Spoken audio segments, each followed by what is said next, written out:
Pablo Picasso didn't just change the way we see art. He helped destroy the rules that had governed painting for centuries. From blue shadows of despair to fractured faces, political rage, and the birth of Cubism, these 10 paintings reveal the extraordinary evolution of one of the most influential artists of the 20th century. Number 10. Blue Nude. Before Picasso became the revolutionary master of Cubism, there was a much darker Picasso. In 1902, the 20-year-old artist was struggling financially and emotionally in Paris. His close friend, the poet and painter Carlos Casagemas, had recently died by suicide, an event that profoundly affected him. Picasso responded by developing what became known as his Blue Period, and Blue Nude is one of its defining images. Almost everything in the painting is reduced to shades of blue.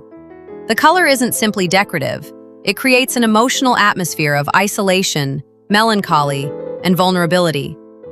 The woman sits curled into herself, her body compressed into an almost sculptural shape. Picasso deliberately avoids the sensual ideal traditionally associated with the nude. Instead, the figure feels psychologically exposed. This was one of the crucial changes taking place in Picasso's art. He was no longer primarily interested in making people look beautiful. He was interested in making us feel something. The elongated proportions and simplified forms also reveal Picasso moving away from conventional naturalism. Spanish artistic traditions, symbolism, and artists such as El Greco would become important influences on this development. Blue Nude belongs firmly to Picasso's Blue Period, when poverty, loneliness, death, and social alienation dominated his imagination. And although the painting is over a century old, its emotional power remains remarkably direct. Number 9. Portrait of Gertrude Stein. At first glance, this might look like a conventional portrait, but look closer and you can almost see Picasso inventing a new language. This is Gertrude Stein, the American writer, collector, and cultural force who hosted legendary gatherings in her Paris apartment. Stein became one of Picasso's early supporters, and her friendship and patronage were important to his career. Picasso worked on her portrait between 1905 and 1906, during the final stage of his Rose period. And something extraordinary is happening to the face. Instead of carefully reproducing Stein's features, Picasso simplifies them. Her body is reduced to large, solid masses, while her face has the appearance of an ancient mask. That wasn't an accident. Picasso had recently spent time in the Spanish Pyrenees, where he became increasingly interested in archaic and sculptural forms. Those influences would soon push him toward the radical experiments that eventually became Cubism. There is also a famous story surrounding the painting. Picasso reportedly struggled with Stein's face, eventually painting and repainting it before leaving the portrait unfinished for a time. When he returned to it, the final face looked dramatically different from a conventional likeness. The result is less a portrait of someone's appearance than a portrait of their presence. Today, Gertrude Stein hangs at the Metropolitan Museum of Art in New York, where it offers a fascinating glimpse of Picasso standing on the threshold of Cubism. It is the portrait of a woman, but also the portrait of an artist about to reinvent himself. Number 8. Dora Maar au Chat. Few people occupied Picasso's imagination as intensely as Dora Maar. Photographer, artist, intellectual, and Picasso's lover, Maar became one of his most important muses during the turbulent years surrounding the Spanish Civil War and the Second World War. In 1941, Picasso painted Dora Maar au Chat, Dora Maar with a small cat perched behind her. But this isn't a gentle portrait. Dora sits rigidly on an elaborate chair, her body divided into sharp geometric planes. Her fingers are long and almost claw-like, while her face combines multiple viewpoints. The cat behind her seems almost like a visual joke, or perhaps a deliberate contrast to the tension of the figure. This is Picasso's mature Cubist language, but it has evolved far beyond the analytical Cubism of the early 20th century. The distortion is now expressive, psychological, and sometimes deliberately unsettling. Dora Maar herself was no passive muse. She photographed Picasso's creation of Guernica and was deeply involved in the artistic world around him. Their relationship was complicated, intense, and ultimately painful.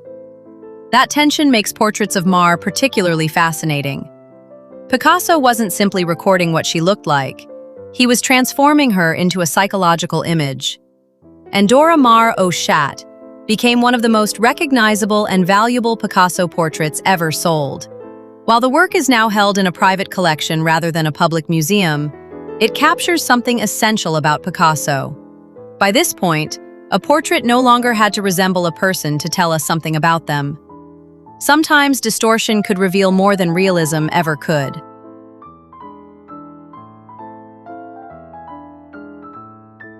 Number 7. La Vie. Now we return to the young Picasso and to perhaps one of the most mysterious paintings of his blue period. La Vie, meaning life, was painted in Barcelona in 1903, when Picasso was only 21. But the subject is anything but youthful. At the center, a naked couple embraces. A woman wrapped in a blue cloak holds a baby. Behind them, other figures appear in intimate and sorrowful poses.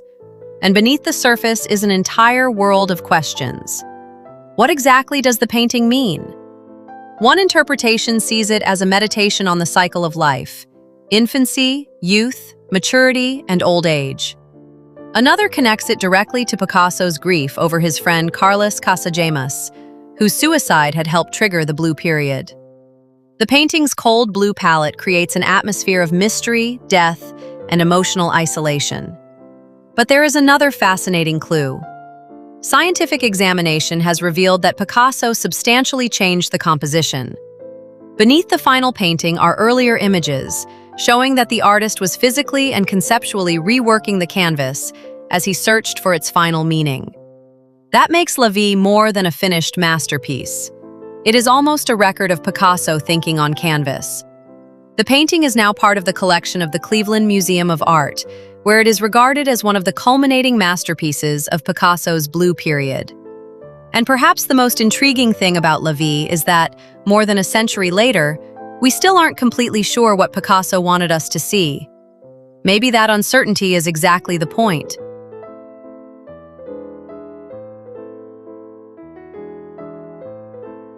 Number 6. The Old Guitarist. Imagine being 22 years old, nearly penniless, grieving the death of your closest friend, and trying to turn that experience into art. That was Picasso in 1903. The Old Guitarist emerged from this period of poverty and emotional turmoil. The painting shows a blind, emaciated musician hunched over his guitar. His body appears almost impossibly elongated, his limbs thin and angular, his posture painfully compressed. And almost everything is blue. This is Picasso's blue period at its most powerful. The musician represents poverty and social isolation, but Picasso doesn't portray him with contempt. Instead, there is dignity in the figure's concentration. The guitar becomes almost the man's entire world. There is also a fascinating contrast. The guitar itself is brown, interrupting the otherwise monochromatic blue surface.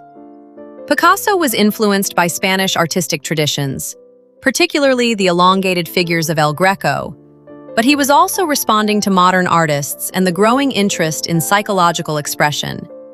And here's a detail many viewers miss.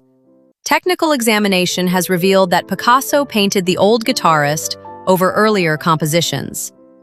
Beneath the visible image are traces of other figures, giving us a rare glimpse into how Picasso reused and transformed his canvases.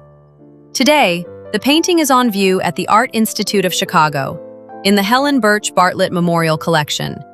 It may depict one forgotten street musician, but Picasso transforms that anonymous man into something much larger, an image of human suffering, endurance, and dignity.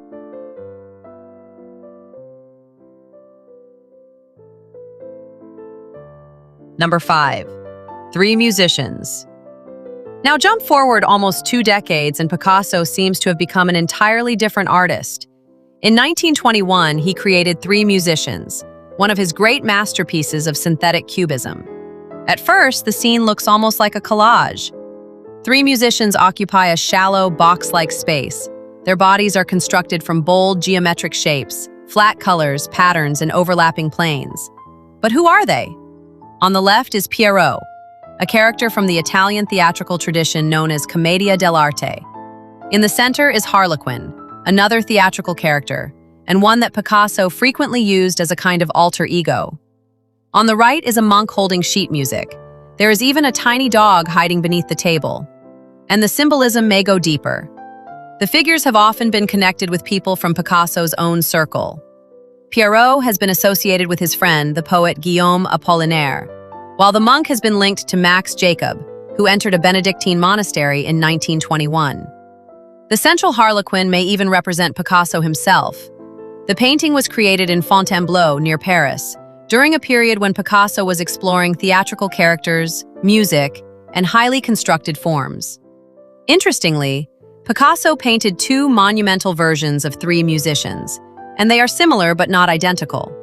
The version featured here is now at the Museum of Modern Art in New York, where it remains one of the museum's major Picasso works. What looks like a playful scene is actually a puzzle of friendship, identity, memory, and artistic self-portraiture.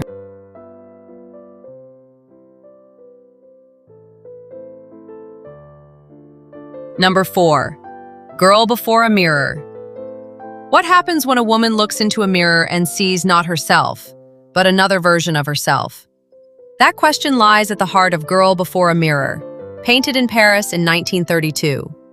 The woman is Marie-Thérèse Walter, Picasso's young lover and one of the dominant subjects of his art during this period. But Picasso doesn't give us one Marie-Thérèse. He gives us two. On the left, we see her profile in soft pink and lavender. On the right, her reflection becomes dramatically different, more colorful, more fragmented, and almost disturbing. The contrast suggests multiple possible meanings: youth and age, beauty and mortality, innocence and experience, exterior appearance and inner identity. The mirror itself becomes psychological rather than simply reflective. This is Picasso working with the visual vocabulary of Cubism, but also with ideas associated with Surrealism: dreams, desire, symbolism, and the unstable nature of identity. The painting belongs to a major series Picasso created in 1931 and 1932, during one of the most productive periods of his career, and Picasso reportedly considered this painting one of his favorites. Look closely and you'll notice that even the body becomes a visual game. Picasso transforms anatomical features into abstract shapes, turning the human figure into something simultaneously recognizable and impossible. Today, Girl Before a Mirror is on view at the Museum of Modern Art in New York. It isn't really a painting about looking at yourself. It's about wondering whether the person in the mirror is actually the person you think you are.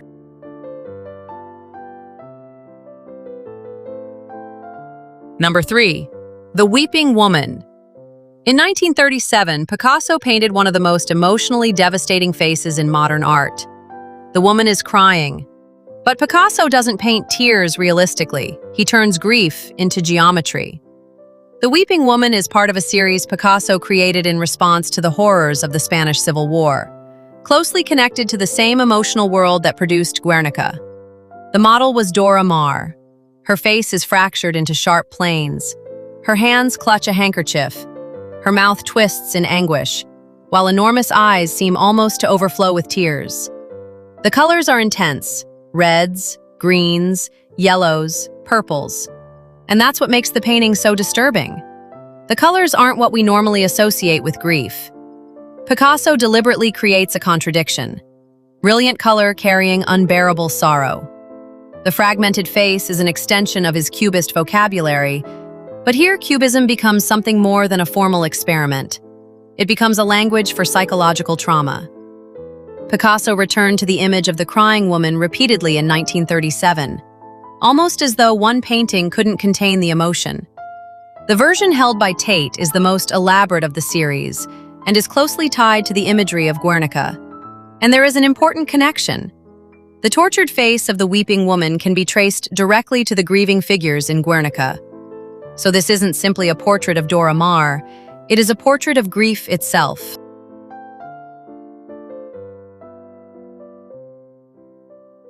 Number 2. Les Demoiselles d'Avignon. Before Les Demoiselles d'Avignon, Western painting had one idea of what a human body should look like. After it, that idea was never quite the same. Picasso was only 25 when he painted this enormous canvas in Paris. It shows 5 nude women confronting the viewer. But these aren't classical nudes. Their bodies are fractured into angular planes. Their faces appear mask-like. Traditional perspective collapses, and the space behind them becomes almost as flat as the figures themselves. Picasso had spent months preparing the work, creating hundreds of drawings and studies before arriving at the final composition. And the original idea was different. Early studies included male figures, a sailor and a medical student.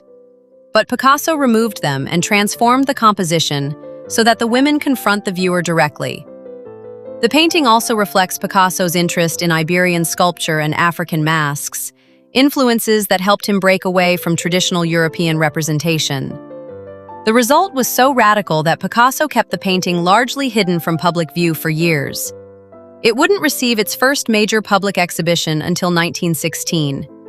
And while Les Demoiselles d'Avignon isn't technically a fully developed Cubist painting, it is one of the crucial works that opened the door to Cubism. Today it hangs at the Museum of Modern Art in New York. It isn't beautiful in the traditional sense. It isn't comfortable. And that is precisely why it was revolutionary.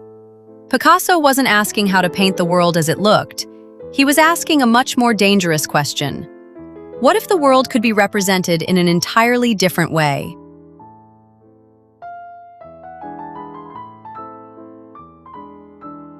Number 1. Guernica.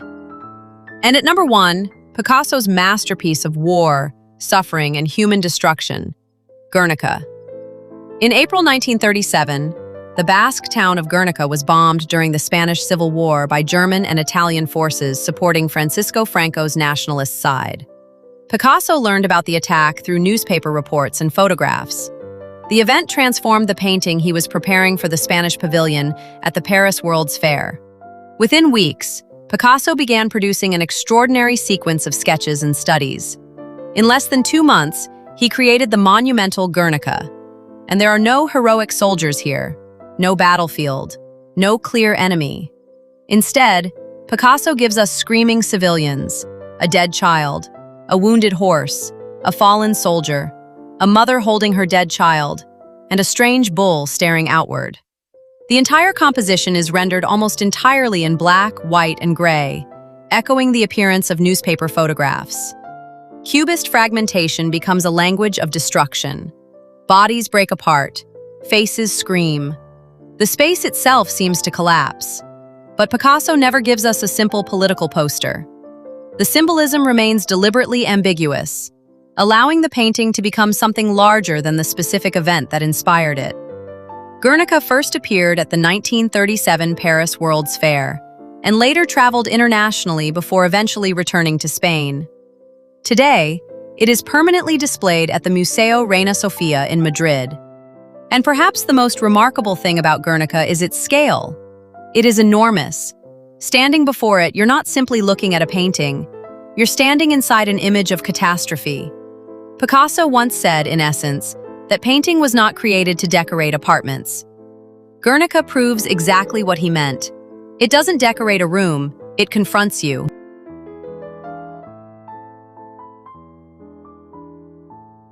Bonus: Las Meninas. What happens when one of the greatest painters of the 20th century decides to confront one of the greatest painters of the 17th? In 1957, Picasso turned his attention to Diego Velázquez's Las Meninas, one of the most celebrated masterpieces in the history of Western art. But Picasso didn't simply copy it. Over the course of just a few months, he created an extraordinary series of 58 paintings and drawings, exploring Velázquez's composition from different perspectives. The original Las Meninas shows the Spanish royal family, their attendants, and Velázquez himself inside the royal palace. Picasso took these familiar figures and transformed them through his own visual language. The characters become fragmented, perspectives shift, forms are simplified and exaggerated. Black, white, gray, and vivid colors replace the subtle palette of the original. In other words, Picasso wasn't trying to reproduce Velázquez. He was asking a very modern question. What would Las Meninas look like if Picasso had painted it? The series is a fascinating meeting between Baroque painting and Cubist ideas, while also revealing Picasso's lifelong fascination with the history of art. And there is something deeply personal about it. By revisiting Las Meninas, Picasso was effectively placing himself in a conversation with Velázquez, a master he greatly admired. The series was created at Picasso's home in Cannes, France, and today the largest group of these works is housed at the Museu Picasso in Barcelona, which holds 58 works from the series. What makes Las Meninas so fascinating is that Picasso wasn't destroying the old masterpiece. He was reinterpreting it, challenging it, and making it his own. It is perhaps one of the clearest examples of Picasso's belief that the history of art wasn't something to simply admire. It was something to argue with, reinvent, and continue. From the despair of the Blue Period, through the invention of Cubism, the theatrical world of three musicians, the psychological portraits of Marie-Thérèse and Dora Maar, and finally the anti-war power of Guernica, these 10 paintings reveal something extraordinary. Picasso didn't have just one style. He constantly destroyed his own rules and invented new ones. That is why his career wasn't simply a progression from one style to another. It was a lifelong experiment in discovering just how many different ways art could represent the human experience. Which Picasso masterpiece is your favorite? Tell us in the comments. If you enjoyed the journey through Picasso's greatest works, give this video a like and subscribe to Art Top 10 for more stories behind the world's most iconic masterpieces. Don't forget to explore our other videos and discover the artists and artworks that changed the history of art.